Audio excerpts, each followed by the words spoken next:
Hello everyone, हारी to all. कैसे हैं आप सब? आई होप आप सब अच्छे होंगे फ्रेंड्स। आज इस वीडियो में हम एक टॉपिक डिस्कस करने वाले हैं, जिसमें हम डिस्कस करने वाले हैं कंपनी लॉ के बारे में कि कंपनी लॉ होता क्या है, ठीक है, बाकी और उसके क्या एसेंशियल्स होते हैं, ये इस वीडियो में डिस्कस करने वाले हैं। अगर आप हैंड रिटन PDF नोट्स लेना चाहते हैं, चाहे वो हार्ड कॉपी हो सॉफ्ट कॉपी हो, दोनों ही अवेलेबल हैं, ठीक है। अगर आप लेना चाहते हैं तो दिए गए नंबर पर व्हाट्सएप आप कर सकते हैं, ठीक है। सबसे पहले बता दूं कंपनी होती क्या है। The word company is a derive from the Latin word that is companis. Companis is made of the two words com and panis can means together and panis means bread. The word company implied a group of a persons who are together, यानी company के ऐसा group है, ठीक है, जहाँ पे कि सब लोग मिलकर साथ वर्क करते हैं, ठीक है। A company is the voluntary association of a person formed for the purpose of earning a profit with the investment of capital which is transferable in shares of limited liability. It is incorporated and registered as an artificial person under the companies act. Company एक voluntary association है जहाँ पे कि profit work के लिए काम करा जाता है, ठीक है। और इसमें क्या है, which is transferable in shares of limited liability. हर किसी की अपनी एक लिमिटेड लायबिलिटी होती है, ठीक है।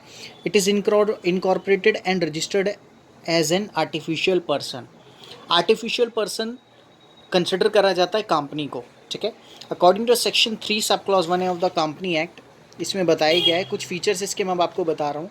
Incorporated association of a person, मैंने जैसा आपको बताया कि कंपनी क्या है, कंपनी एक इनकॉर्पोरेटेड रजिस्टर्ड एसोसिएशन है पर्सनस की, ठीक है। No single individual can form a company, कोई भी सिंगल इंडिविजुअल कंपनी को फॉर्म नहीं कर सकता। A minimum numbers of 7 persons can form a public company while minimum of 2 persons can form a private company.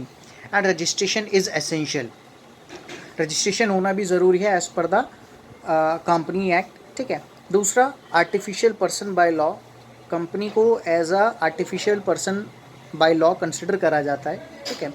Another important characteristics of company is that it is an artificial person created by law because its birth is not natural by birth. Artificial person because उसकी कोई natural birth नहीं हुई है, ठीक है, इसलिए artificial person consider करी जाती है कंपनी।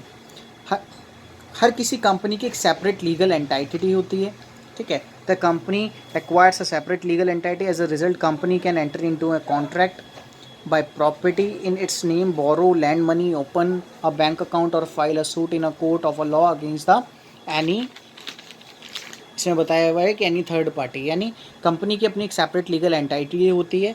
फिर perpetual succession, perpetual succession is another important characteristics of the company. It is existence, it is not dependent on that of its shareholders or directors. The company shareholders directors might change but company goes on, यानी इसका perpetual succession होता है। Company वैसी की वैसी ही रहती है, हाँ, इसके डायरेक्टर शेयर होल्डर्स आते रहते हैं जाते रहते हैं, ठीक है। कंपनी की कॉमन सेल होती है, ट्रांसफरेबल ऑफ शेयर्स होते हैं इसमें, ठीक है।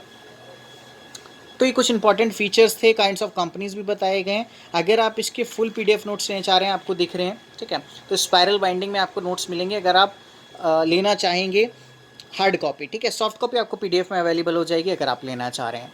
तो ज़्यादा से ज़्यादा इस चीज़ को शेयर करिए, जिससे कि ज़्यादा से ज़्यादा लोगों तक, ज़्यादा से ज़्यादा लॉ स्टूडेंट्स तक ये वीडियो पहुंच पाए और वो BLLB नोट्स ले पाएँ।